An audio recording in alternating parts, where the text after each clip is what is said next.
Welcome back, everyone, to Dr. Christy Cares. I'm Dr. Christy Matusiak, and today I want to talk with you about substitutions in different foods that you're trying to take out of your diet, what you can use instead, and still kind of have a normal life, so to speak. So let's say you're giving up gluten. Let's say you're giving up dairy, you're giving up corn, soy, whatever it is that you're giving up. It doesn't mean that you can never have cake again. It doesn't mean that you can never have chicken parmesan ever again, okay? These are things that, it might make your life a little bit more complicated. You have to shop a little smarter, but it does not mean that you're never going to enjoy your life ever again because you're cutting out some of these foods for your health purposes. So let's start with sugar. If you're getting sugar out of your diet, one of my favorite substitutions for sugar is monk fruit.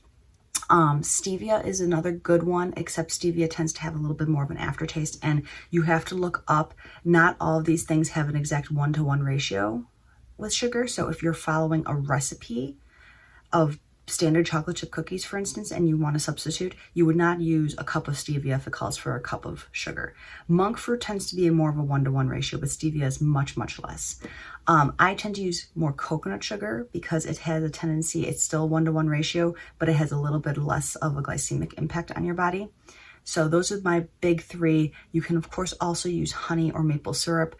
Bottom line is these things are all still sugar. I tend to reserve these sorts of things and these sorts of substitutions for birthdays and parties and things like that instead of just everyday life.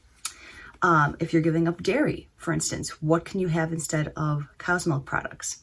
You can have almond or coconut-based milks. There's hemp milk, oat milk, rice milk.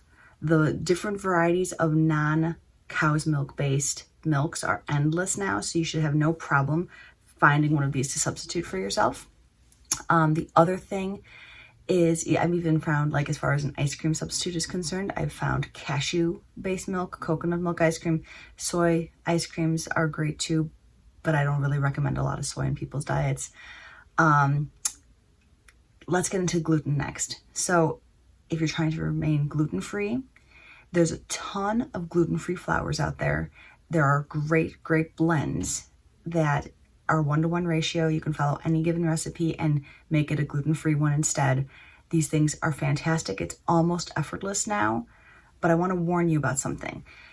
There are, like I said a few videos ago, where there's organic junk food, there's gluten-free, dairy-free junk food as well. Gluten-free breads, gluten-free pastas, gluten-free snacks and cookies and cakes and pies and things of these sorts, they have a higher glycemic index than their wheat-containing counterparts. So if you were to get a loaf of bread, just plain old standard wheat bread, but you get instead, because you're going gluten-free, a gluten-free loaf of bread, that packs a higher glycemic load on your body. So you really don't want to be doing that every single day, just as a special treat, so to speak. And then as far as corn and soy are concerned, those things are a little bit harder to substitute. The best way to avoid those things is to simply not eat anything prepackaged and make things yourselves. So it's easy to substitute cornstarch with a gluten-free flour if you were cooking something along those lines. You can use coconut aminos instead of soy sauce if you're cooking something that has an Asian flair to it where you would normally have soy sauce involved. So there are tons of these kinds of things. These are just some simple ones that I know I use in my regular life, so I wanted to share those with you today. If you have any questions, please comment below.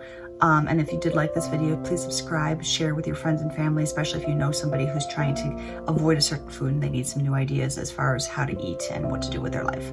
So thank you again for watching today. Next week, we're going to talk about energy and vitality and how to keep your energy high. So until that moment, Dr. Christy Matusiak here with Dr. Christy Cares. Have a fantastic day and a healthy life.